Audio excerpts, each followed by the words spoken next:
আসসালামু আলাইকুম বন্ধুরা, আজকে আমি দেখাচ্ছি আমার পুকুরের নতুন ব্যাচের কই কাপ এবং কমেটগুলো সব ফ্যান্সি কমেট, লাল সাদা এবং সুন্দর প্রিন্ট আসছে। দেখেন,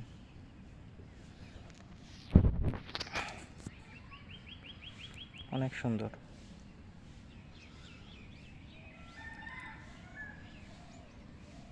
কই কাপগুলোতেও সুন্দর কালার আসছে,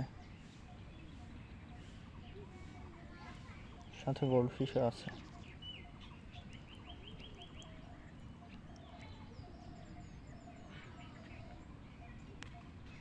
কই কাপ বেশিরভাগই 3 কালার হবে, লাল সাদা কালো, 3 কালার আসবে ইনশাল্লাহ।